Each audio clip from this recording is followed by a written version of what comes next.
वालेकुम। चलिए जी। Last class में हम लोगों ने वर्टिकल मोशंस डिस्कस किए थे, ठीक है।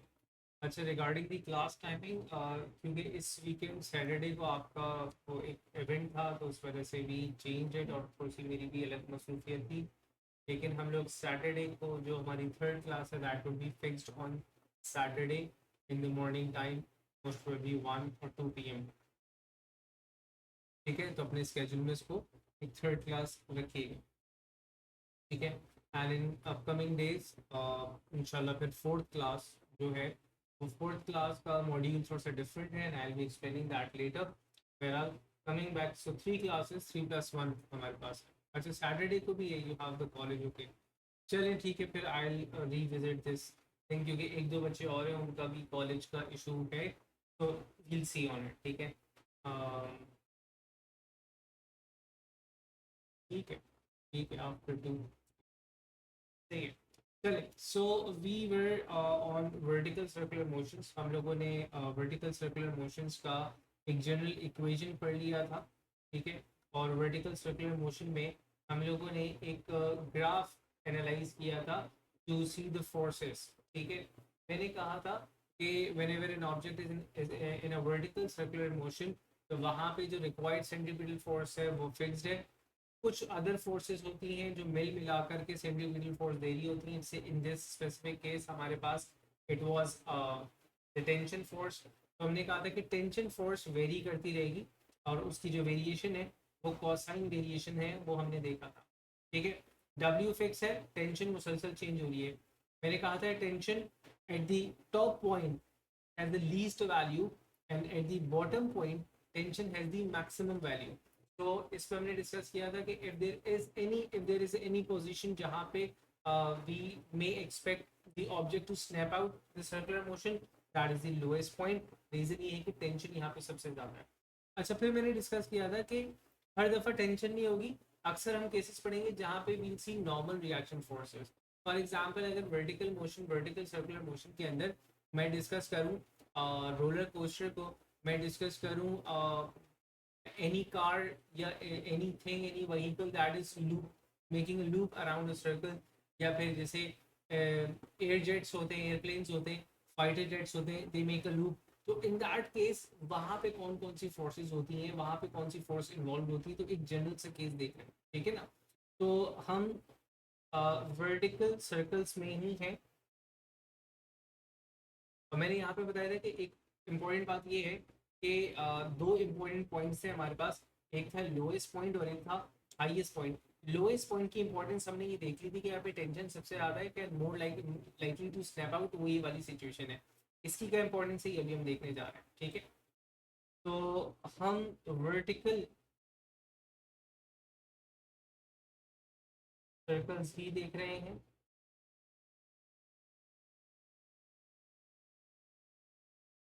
ठीक है।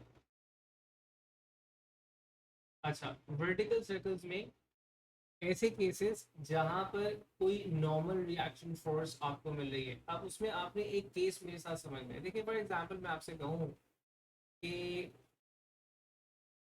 देयर इज अ लूप,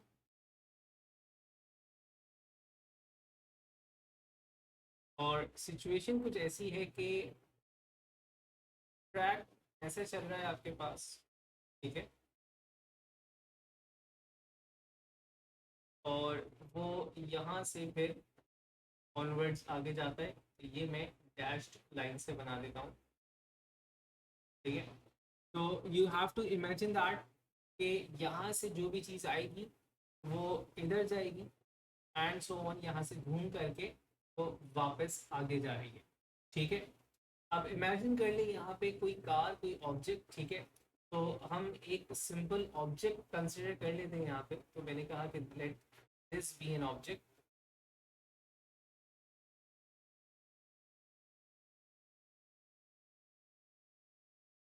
ये जी, ये हमारे पास ऑब्जेक्ट हो चुका हुआ है। और फॉर एग्जांपल मैंने कहा कि ये जो ऑब्जेक्ट है हमारे पास,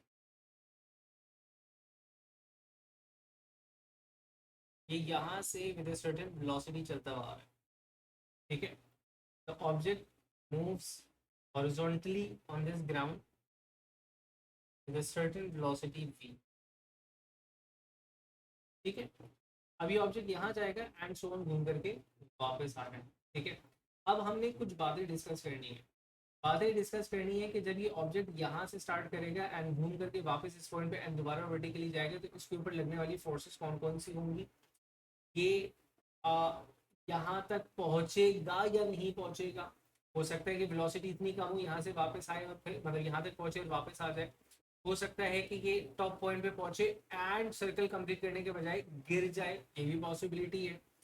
क्या कंडीशंस हैं कि ये पूरा सर्कल कंप्लीट करके वापस आए। ठीक है, ये सारी चीज़ें देखना है। अब यहाँ पे इसको मैं जनरल केस बना रहा हूँ फॉर ऑल द एग्जांपल्स जो भी मैंने ली थी। अब वो किस तरह स्टैंड करेंगी यहाँ पे एग्जांपल्स वो भी हम देखेंगे। मैंने कहा इस वक्त इसका एक वेट है जो कि डाउनवर्ड एक्ट कर रहा है। ठीक है, तो मैंने कहा one force is the weight downward act करने वाली, और जनाब एक फोर्स इसका नॉर्मल रिएक्शन फोर्स होगा जो कि इक्वल एंड ऑपोजिट ऊपर एक्ट कर रहा है। ठीक है, तो ये हो गया नॉर्मल रिएक्शन फोर्स और ये हो गया आपके पास द वेट फोर्स। ये वो फोर्सेस है। अब जैसे जैसे ये इस पॉइंट पर आएगा आगे यही दो फोर्सेस होंगी, लेकिन ये जो नॉर्मल रिएक्शन फोर्स है ये अपनी पोजीशन को है जो है वो चेंज कर रहा होगा। तो कैसे चेंज करेगा कि लेट्स से कि ये ऑब्जेक्ट जब इस लूप के अंदर आ जाता है, ठीक है, तो इन दैट केस मैंने कहा ये ऑब्जेक्ट लूप के अंदर आया और फॉर एग्जांपल ये इस वक्त इस जगह पर मौजूद, ठीक है ना, एग्जैक्टली इस जगह पर। तो यहाँ पर इसकी velocity is still in the direction perpendicular to the velocity, इसकी velocity sorry perpendicular to the radius, इसकी डायरेक्शन इस वक्त इधर है। ठीक है, इसका weight is still acting downwards,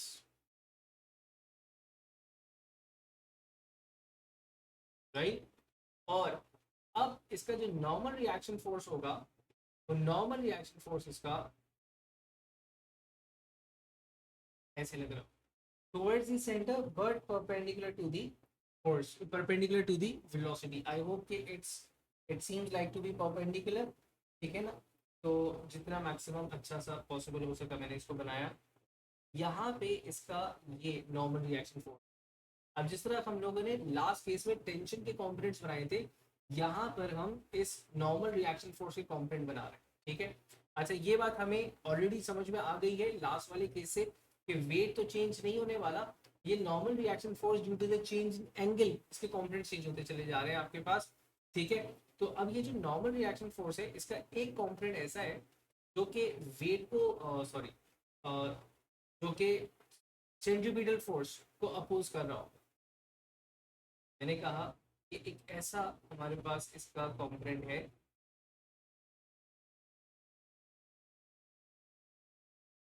मैं कह सकता हूँ कि या मैंने नॉर्मल रिएक्शन फोर्स नहीं, वेट के अगर मैं दो कॉम्पोनेंट्स बना लूँ जिस तरह हम लोगों ने वहाँ पे बनाए थे, तो एक कॉम्पोनेंट वेट का ये हो गया था, एक कॉम्पोनेंट वेट का ये बना लिया था हमने, क्योंकि वहाँ पे वेट के कॉम्पोनेंट्स बनाए थे। मैंने कहा वेट का एक कॉम्पोनेंट ये था, ठीक है, इसको हमने वी कॉस थीटा, तो यहाँ पे r minus v cos theta हो जाएगा। तो मैं ये कहूँगा कि इन दिस केस जो सेंट्रीपिटल फोर्स है would be r minus w cos theta. मैं इसको v बोल गया था, w cos theta. This is the direct general equation. अब मैं एक एक पॉइंट का नहीं बता रहा, एग्जैक्टली वैसे ही होगा कि यहाँ पे जब वो पहुंचेगा तो ये वाली सिचुएशन है, इस सिचुएशन पे एफ सी जो है वो r माइनस डब्ल्यू होगा। यहाँ पर पहुंचेगा तो F C is equals to R होगा। यहाँ पर जब वो पहुंचेगा तो सिचुएशन क्या होगी, at the highest point, situation at the highest point,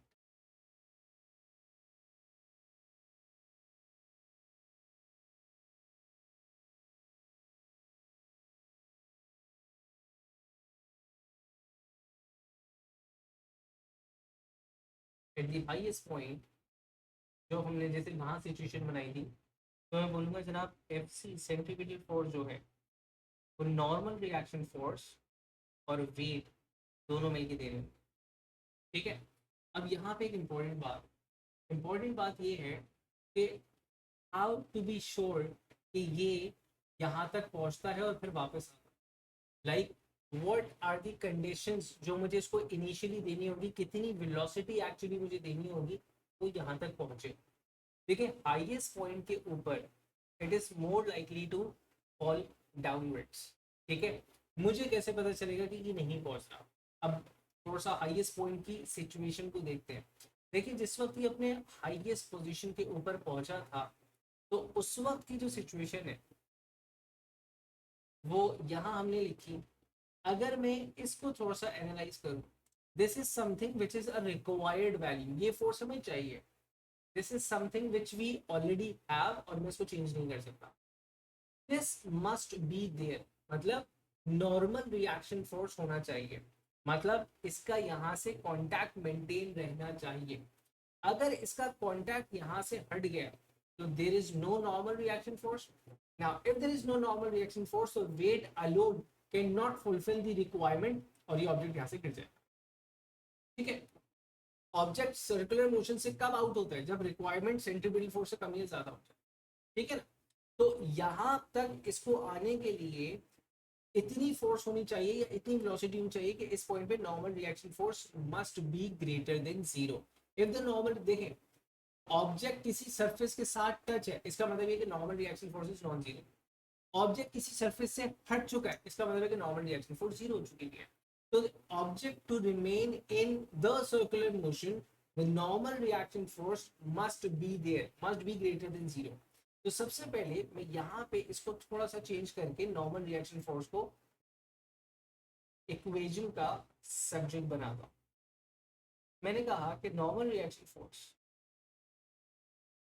तो मैं इस तरह लिख सकता हूँ। और मेरे पास जो कंडीशन है, वो कंडीशन ये है कि कंडीशन हमने ये लिखी कि in order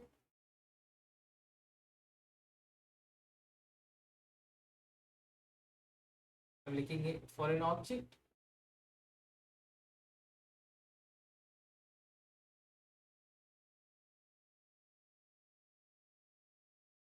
to remain in circular path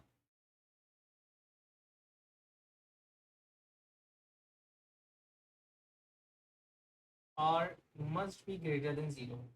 r greater than zero होगा और वो पूरी कहानी जो हम लोगों ने पढ़ी। तो इसका मतलब ये है कि हमारे पास रिक्वायरमेंट ये है कि r जीरो से बड़ा होगा। अब r को जीरो से बड़ा कैसे रखेंगे, तो वो r को देखते हैं।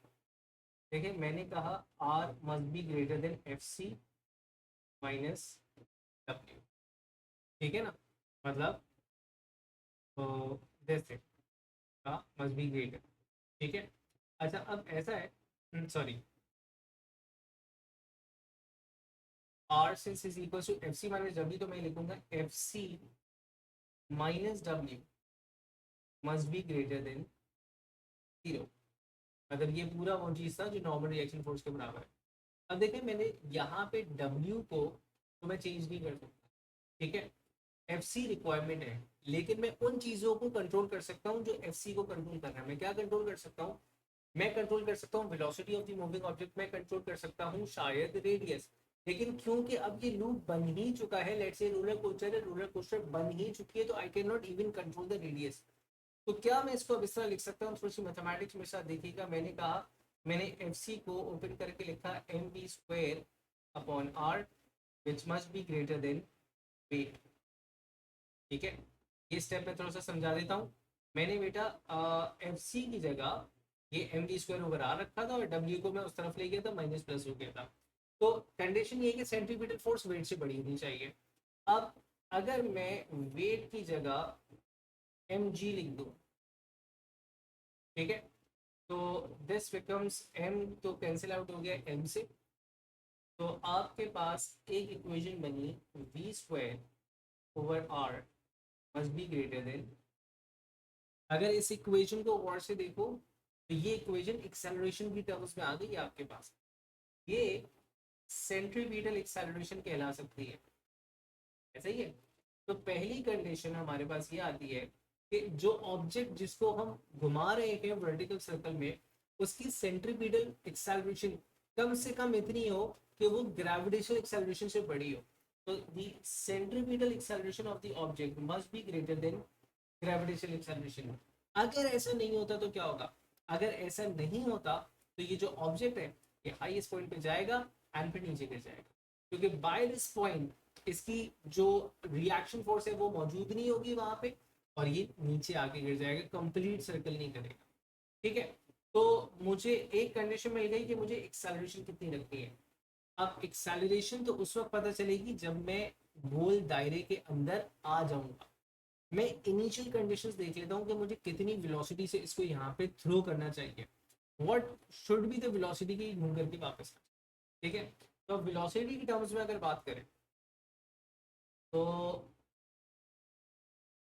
मैं लिखूंगा वी स्क्वायर, वही कंटिन्यूएशन है, वही वाली equation, must be greater than g. अब मैं v को यहाँ पे सब्जेक्ट बना रहा हूँ, v must be greater than r into G. r को ले जा करके मैंने मल्टीप्लाई किया g से, और क्योंकि इसके ऊपर स्क्वायर लगा हुआ था तो यहाँ पे आ गया under root. Now the velocity of the moving object, the velocity of the object that we are supposed to move in this in a vertical circle motion कितनी बड़ी होनी चाहिए? अंडर रूट आर जी से बड़ी होनी चाहिए। जी कांस्टेंट है यहाँ पे 9.81, आर क्या है? Radius of the circle. ठीक है, तो रेडियस ऑफ द सर्कल के हिसाब से मैं अपनी वेलोसिटी डिसाइड करूंगा। This velocity is referred as safe minimum speed. इसको मैं सेफ मिनिमम स्पीड क्यों कह रहा हूँ? मैं सेफ मिनिमम स्पीड की इसलिए कह रहा हूँ कि इससे अगर कम हुई तो हम गिर जाएंगे। अब आप इसको किन किन एप्लीकेशंस में लेकर के जा सकते हो? देखो, पत्थर की एग्जांपल ले लो। ठीक है ना, पत्थर बांध करके वर्टिकली घुमा रहे हैं, वो तो टेंशन आ गई थी, चले उसको थोड़ी देर साइड में कर देते, लेकिन ये वहां पर भी एग्जिस्ट करेगा कि इन दिस केस अगर टॉप पॉइंट पर यहाँ पर मैं पहुंचा और टेंशन जीरो हो गई तो इसका मतलब ये कि ऑब्जेक्ट नीचे गिर जाएगा, राइट? तो in this case even the velocity of the stone must be greater than under root R G. What is R over air? Length of this pendulum या लेंथ ऑफ दिस थ्रेड। ठीक है, दूसरी example मैंने कहा roller coaster की। Roller coaster में जब ये जा रहा होगा तो इसको मुझे इतनी वेलोसिटी देनी है जो इस वैल्यू से बड़ी हो, अंडर रूट आर जी से बड़ी हो, सो दैट ये घूम करके वापस आए। नहीं दे पाता हूं मैं तो ये जाएगा एंड फिर वापस नहीं आता है, ये लूप कंप्लीट नहीं करने वाला। ठीक है, इसी तरह थर्ड एग्जाम्पल एयरक्राफ्ट में पायलट बैठा हुआ है, फाइटर जेट है, उसको लेकर के ऐसे लूप करना है उसको। ठीक है ना, हो जाएगा, लूप करेगा एंड आ जाएगा। अब वो अपनी वेलोसिटी के हिसाब से उस लूप का रेडियस फिक्स करेगा कि वो कितना बड़ा लूप कर रख सकता है, या फिर जितना बड़ा रेडियस उसने लेना है उस हिसाब से वो अपनी वेलोसिटी देखेगा। वहां पे नॉर्मल रिएक्शन फोर्स क्या होगा उसका? वो जो चेयर, जिस सीट के ऊपर वो बैठा हुआ है, उस सीट के ऊपर, उस सीट की तरफ से जो नॉर्मल रिएक्शन फोर्स उसको मिल रही है, हम उसकी बात कर रहे हैं। अगर नॉर्मल रिएक्शन फोर्स जीरो हो जाती है एट द हाईएस्ट पॉइंट तो उसका मतलब है कि he most likely to fall down. ठीक है, तो सेफ मिनिमम स्पीड क्या है? सेफ मिनिमम स्पीड के बारे में हम थोड़ा सा लिखेंगे।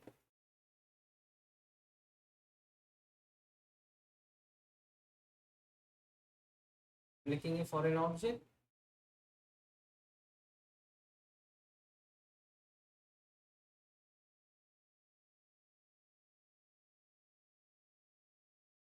To complete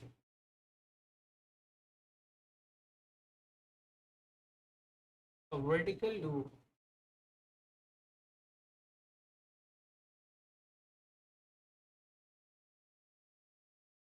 without falling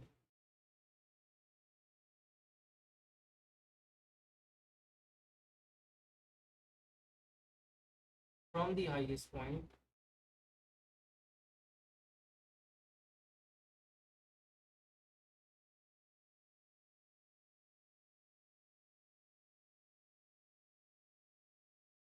condition क्या है?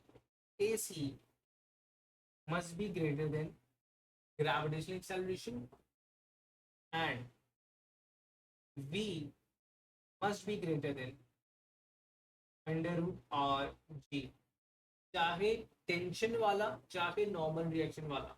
हमने यहाँ पे देखो ना टेंशन की वैल्यू फैक्टर आ रहा है ना नॉर्मल रिएक्शन का फैक्टर आ रहा है, यहाँ पे सिर्फ उसका रेडियस उसकी ग्रेविटेशनल एक्सेलरेशन आ रहा है। अगर ये चीज़ें फुलफिल नहीं होती तो ये गिर जाएगा। ठीक है, तो यहाँ पे एक चीज़ और ऐड कर देंगे, ऑल्दो मैंने ऊपर लिख लिया था लेकिन पॉइंटर्स में ऐड कर देते हैं। लिखेंगे V under root R G is referred as safe minimum speed।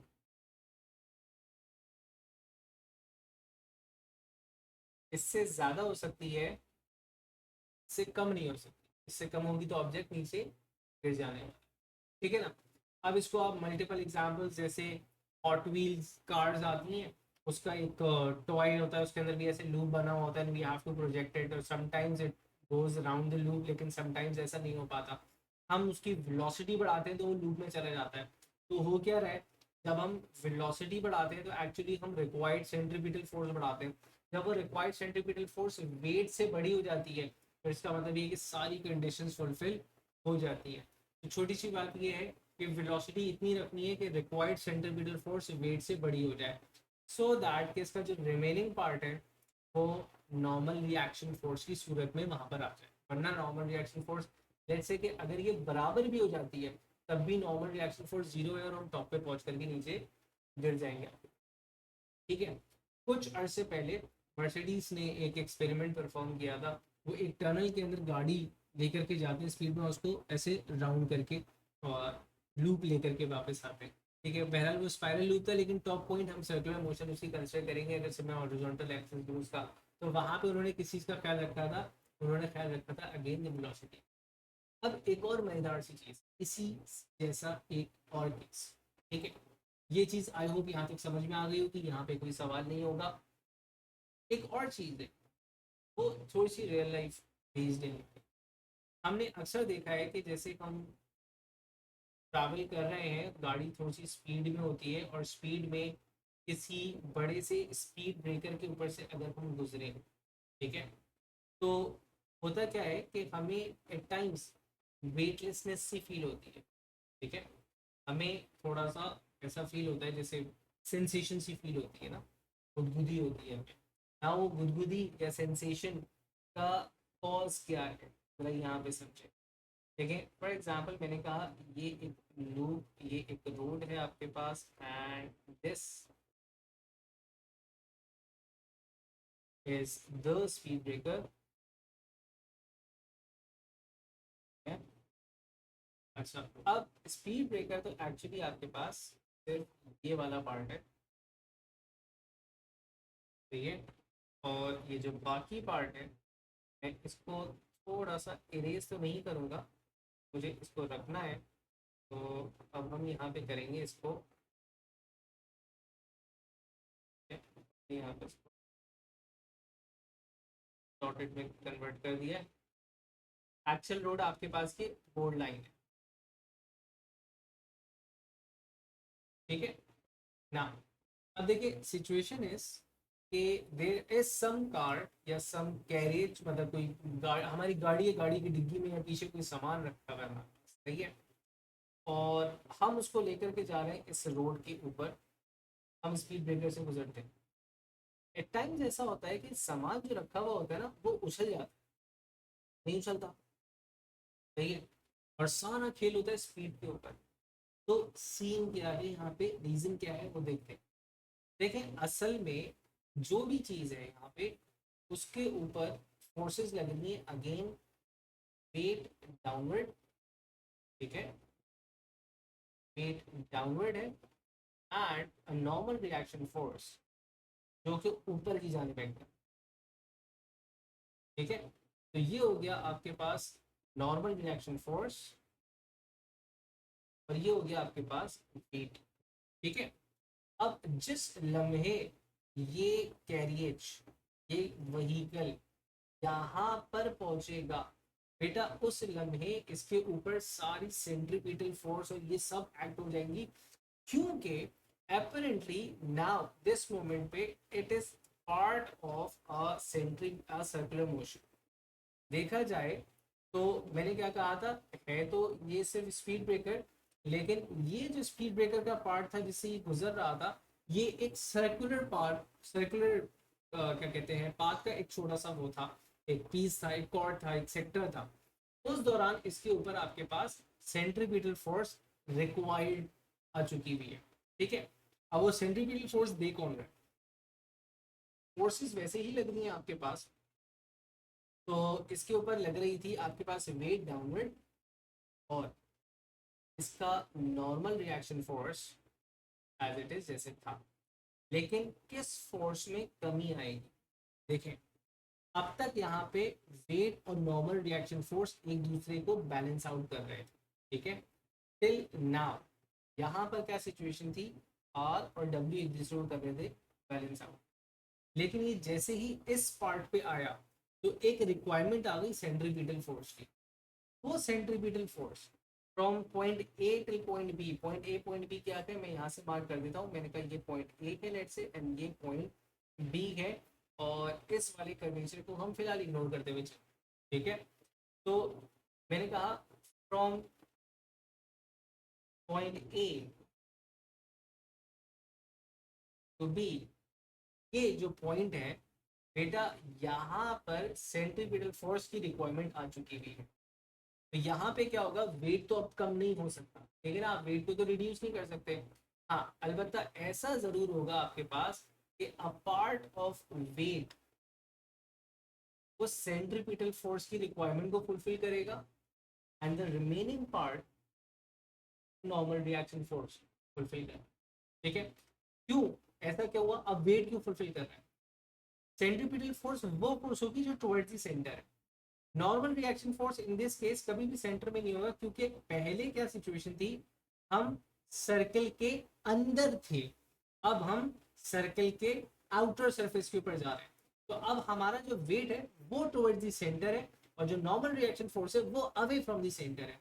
तो इस हिसाब से वेट में से एक प्रोपोर्शन सेंट्रीपिटल फोर्स की रिक्वायरमेंट को फुलफिल करेगा, और एक प्रोपोर्शन जो है वो आपका आपको नॉर्मल रिएक्शन फोर्स देगा।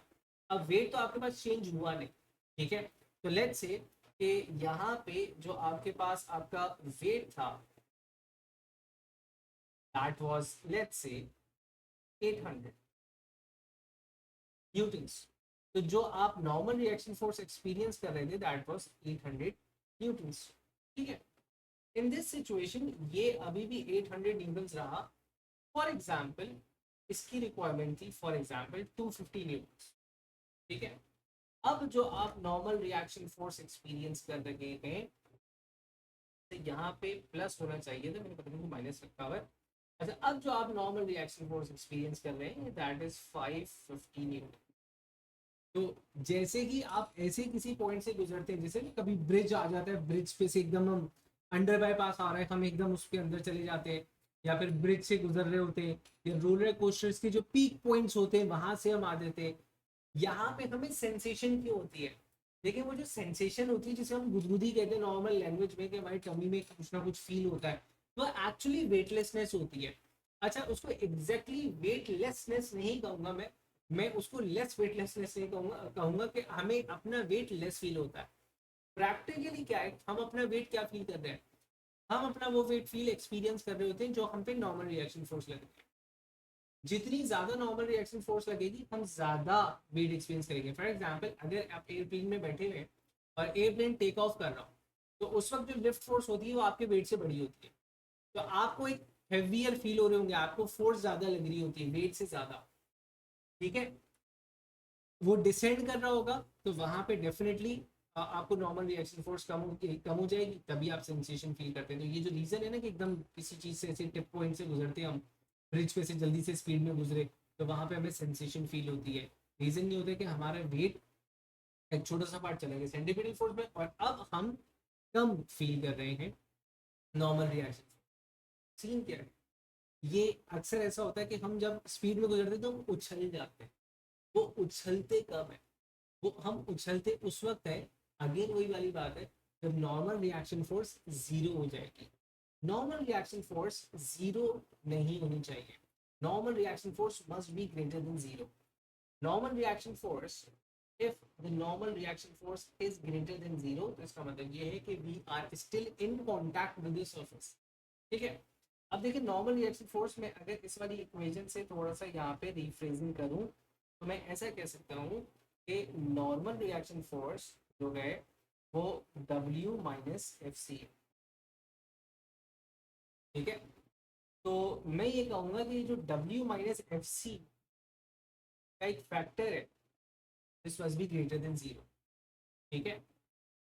इसका मतलब ये है कि जो रिक्वायरमेंट सेंट्रीपिटल फोर्स की है वो वेट से कम होनी चाहिए.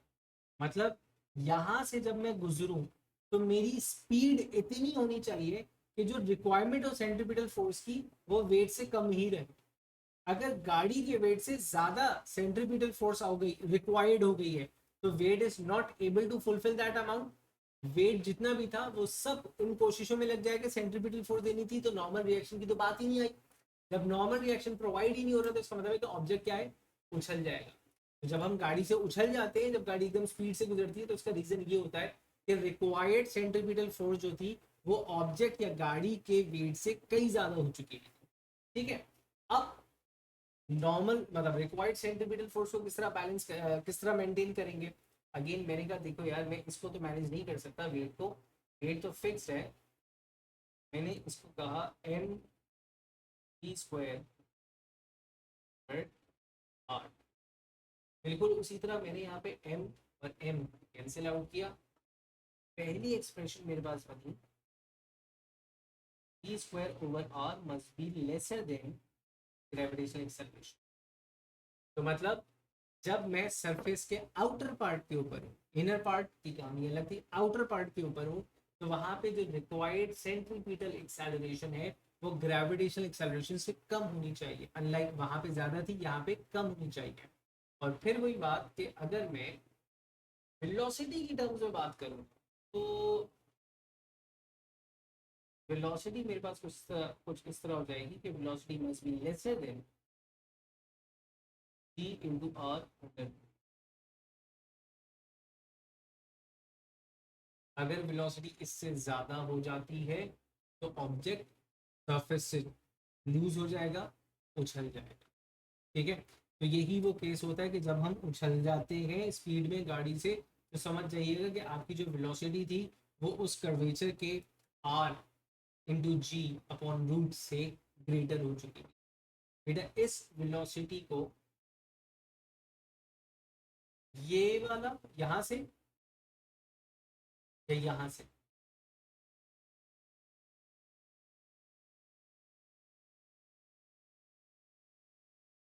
अच्छा मैं आई एम नंबरिंग देम, आप मुझे नंबर से बताइएगा. 2 3 4, मुझे नंबर बताओ.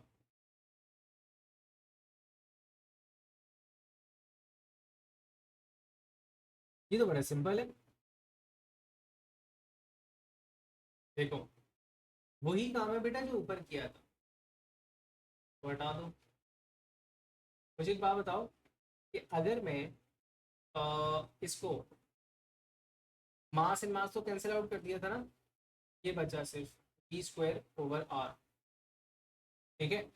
तो this V square over R ये तो एक्सेलरेशन के बराबर है. तो ऐसा समझ में आया कि centripetal acceleration must be lesser than gravitational acceleration for an object to remain in contact with the surface जब वो आउटर सर्कल पे ट्रैवल कर रहा है. ठीक है. और फिर मैंने इसको ओपन करके लिखा था पी स्क्वायर ओवर आर, मेरे पास सेंट्रीपिटल एक्सेलरेशन थी. ठीक है.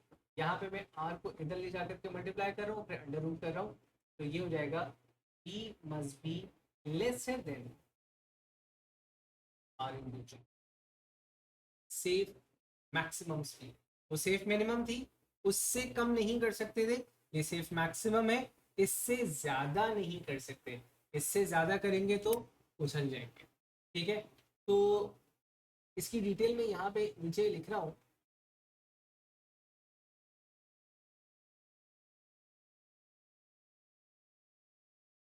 for an object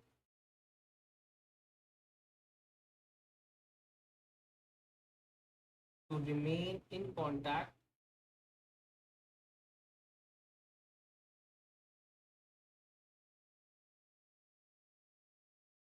with the surface when traveling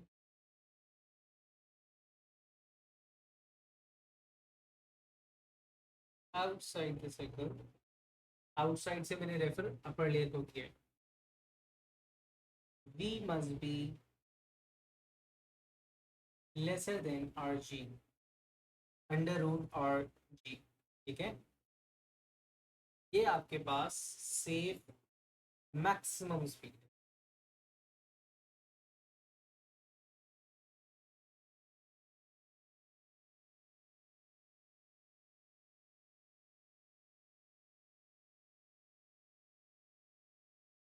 ठीक है, चले बेटा यहां तक यूं समझ लें कि जितने भी इंपॉर्टेंट कॉन्सेप्ट्स हमने इस टॉपिक से रिलेटेड, इस चैप्टर से रिलेटेड पढ़ने थे, we are done with that. ठीक है ना. अब हमने इसके सिर्फ क्वेश्चंस करने हैं. पास्ट पेपर्स के 2 क्वेश्चंस हमने लास्ट क्लास में किए थे. एक या 2 क्वेश्चन, कोशिश तो ये है कि 2 हो जाए, नहीं तो एक क्वेश्चन हम आज करेंगे. एंड उसके बाद we'll be doing a worksheet. ठीक है, not today, later in our next classes. अगली 2 क्लासेस पे हम इनके क्वेश्चंस को देंगे.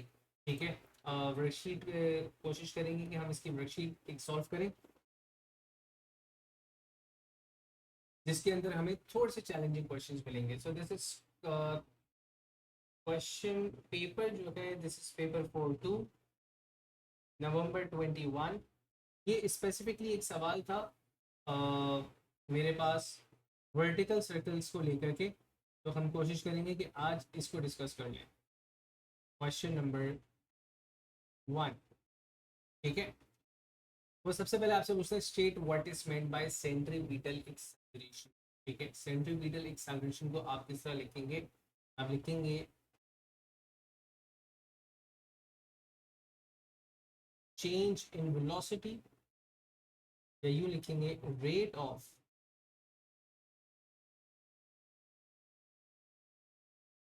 Change in velocity. अच्छा, ये सिर्फ नॉर्मल एक्सेलरेशन को डिफाइन कर रहे हैं ना.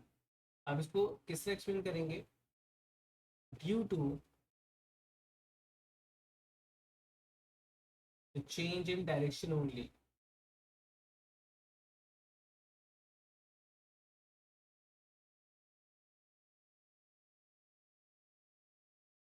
ठीक है, और फिर यहाँ पे अगर डायरेक्शन का जिक्र करना चाहो वैसे तो 1 नंबर के लिए काफी होगा, लेकिन अगर डायरेक्शन का जिक्र करना चाहो तो आप लिखेंगे डायरेक्टेड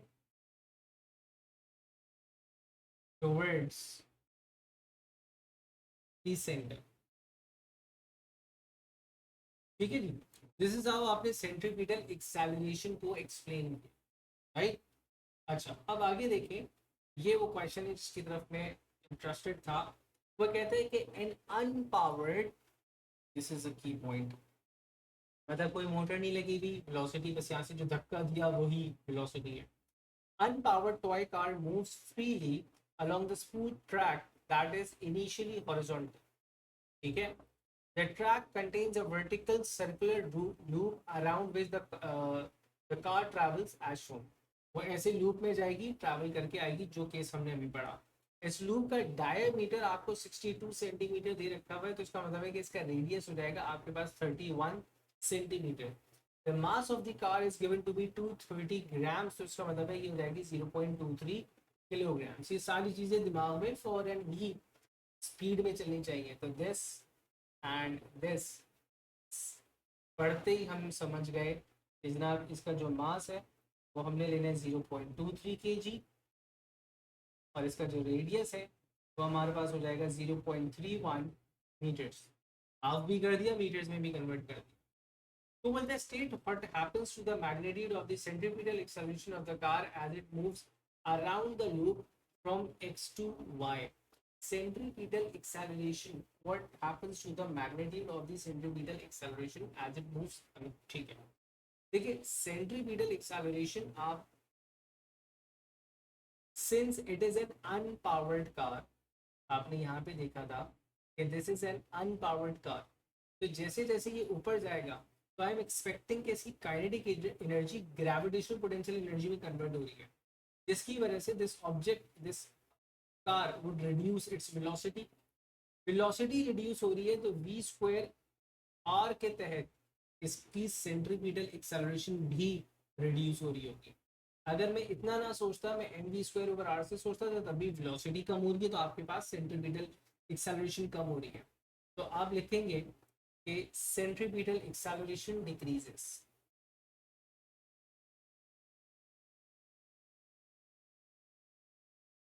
आई होप आपके समझ में आया होगा क्यों डिक्रीज हो रही है, बिकॉज वेलोसिटी इज डिक्रीजिंग।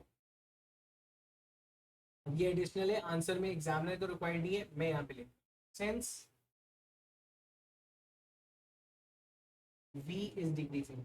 अच्छा, अगर ये मुझे बोलता है ना कि this car is a powered car, कोई मोटर लगी हुई है और वो मोटर इसको स्पेसिफिक वेलोसिटी से रन करवा रही है, तब तो मैं बोलता कि भाई कांस्टेंट है, v कांस्टेंट है, r कांस्टेंट है, तो ये कांस्टेंट रहेगी। लेकिन definitely there would be a change in kinetic to potential energy, तो वेलोसिटी कम हो रही है।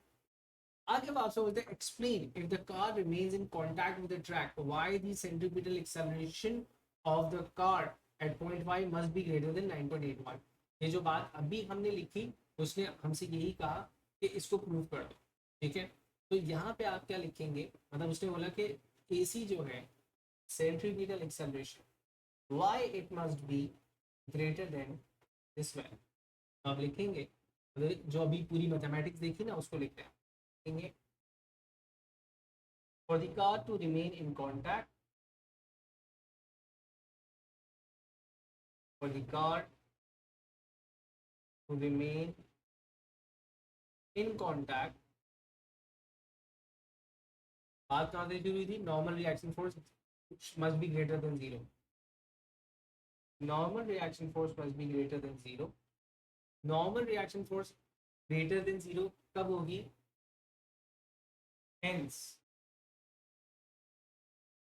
सेंट्रीपिटल फोर्स जब वेट से बड़ी हो, सेंट्रीपिटल फोर्स वेट से बड़ी होगी तभी ये काम आपके पास हो सकता है, ठीक है। अच्छा, अब आपने क्या कहा कि इसको अब यहाँ पे आप मैथमेटिक्स में कन्वर्ट कर सकते हो। Centripetal force must be greater then mg, ठीक है। m और m आपने यहाँ पे कैंसिल आउट करवाया, जो left with v square upon r greater than g। अब लिखेंगे hence AC must be greater then, ठीक है। तो कुछ ऐसे आंसर्स मुझे मिलेंगे जहाँ पे मुझे मैथमेटिकल सपोर्ट शो करनी होगी। 2 नंबर की बात थी, अगर मैं इस बात को एक्सप्लेन करने जाता तो मैं बहुत ज़्यादा अपने नंबर यहाँ पे लगा देता, तो मैं अपने कम से कम वक्त को ज़ाया करे बगैर ये वाला जो है ना वो काम कर सकता हूँ, ठीक है जी। आई होप ये वाला पॉइंट समझ में आया होगा, जो पूरी एक्सप्लेनेशन थी उसको हमने 2 लाइनों के अंदर ईजिली एक्सप्लेन कर दिया, राइट। अब आगे देखते हैं वो क्या कहते हैं। वो कहता है कि आपके पास the initial speed at which the car in B moves along the track is 3.8। जो इनिशियल स्पीड है ना that is 3.8 metre per second, ठीक है। Determine whether the car is in contact with the track at point Y, show your working. आपने ये बताना है कि ये कॉन्टैक्ट में रहेगी या नहीं रहेगी। 3 नंबर की बात है। सबसे पहले तो मैं ये देखूंगा कि हाईएस्ट पॉइंट के ऊपर इसकी वेलोसिटी क्या है। अगर अज्यूम कर रहा हूं मैं कि यहाँ तक इस पॉइंट तक इसकी जो वेलोसिटी थी वैल्यू वाज 3.8, यहाँ पर इसकी वैल्यू 3.8 थी। अब मैं अज्यूम करूंगा कि यहाँ तक आते आते ये पोटेंशियल एनर्जी में कन्वर्ट हो रही है, ठीक है ना। ये पोटेंशियल एनर्जी कितना गेन करेगी, ये पोटेंशियल एनर्जी गेन करेगी M G N H, H is 0.6। और यहाँ पे जो काइनेटिक एनर्जी थी इसकी that was half M and V square. मुझे ये देखना है कि जो remaining amount of kinetic energy है उसमें से वेलोसिटी कितनी बची, और उस वेलोसिटी से फिर मैं निकालूंगा कि क्या एक्सेलरेशन मेरे पास सेंटीमीटर से बढ़ी है या नहीं। ठीक है, तो सबसे पहले मैं remaining amount of kinetic energy निकाल रहा हूँ कि टॉप पॉइंट पे काइनेटिक एनर्जी कितनी थी। तो मैंने कहा काइनेटिक एनर्जी एट टॉप निकाल रहा हूँ, वो किस तरह निकालूंगा, इनिशियल काइनेटिक एनर्जी में से मैं गेन इन पोटेंशियल एनर्जी को सब्ट्रैक्ट कर दूंगा, बस रिमेनिंग अमाउंट आ जाएगा। तो इनिशियल काइनेटिक एनर्जी मेरे पास हाफ, कैलकुलेटर्स आपके हाथ में होंगे। Mass was given to be 0.23, 0.23 kg, yes, ठीक है, और वेलोसिटी थी 3.8। This was the initial kinetic energy. इसमें से मैंने सब्ट्रैक्ट किया गेन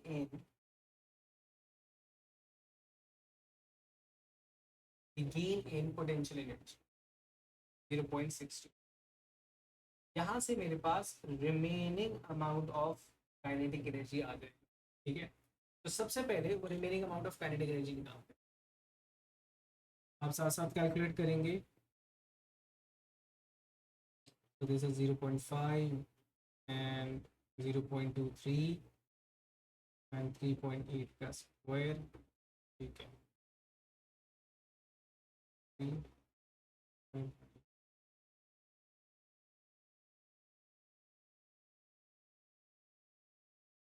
चलिए, मेरे पास जो remaining amount of kinetic energy आ रही दैट इज 0.26 जूल्स। इसमें से मैं काइनेटिक एनर्जी एक्सट्रैक्ट कर रहा हूँ, ये है हाफ एम वी स्क्वायर के बराबर।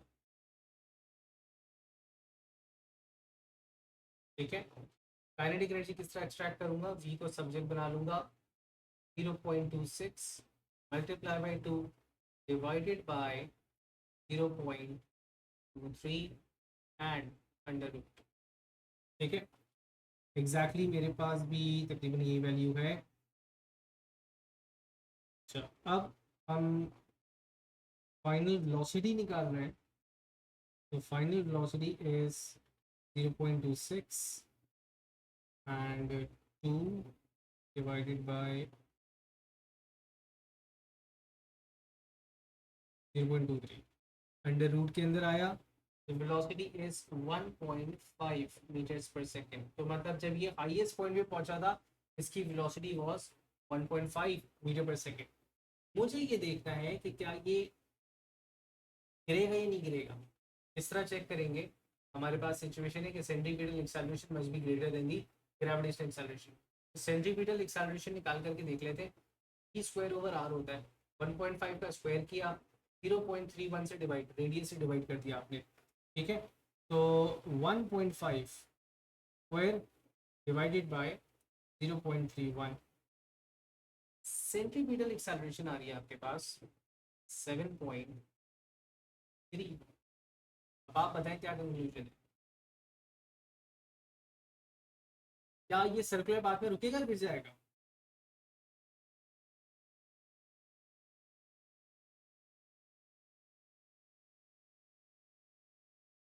Will the object remain in circular path या फिर वो गिर गया।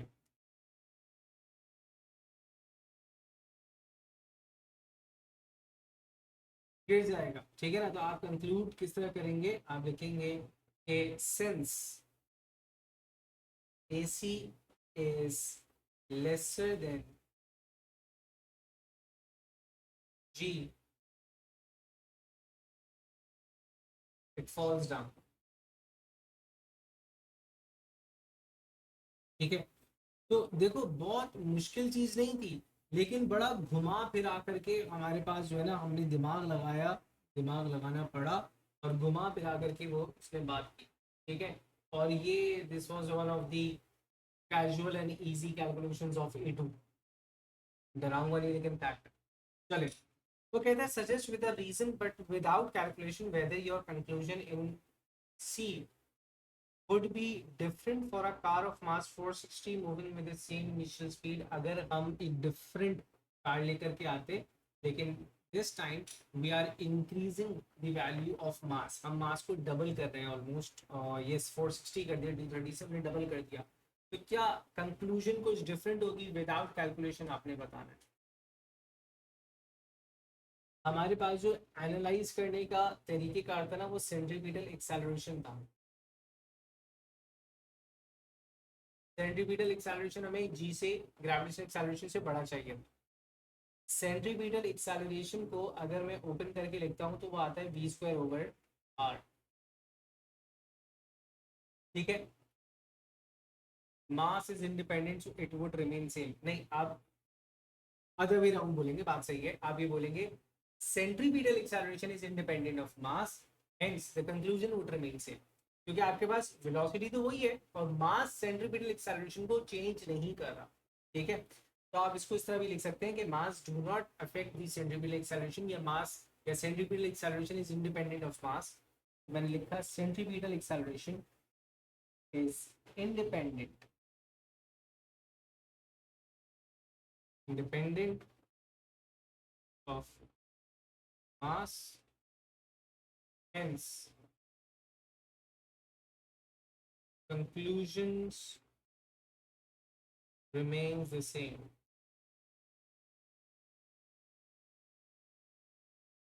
ठीक है, चले जी।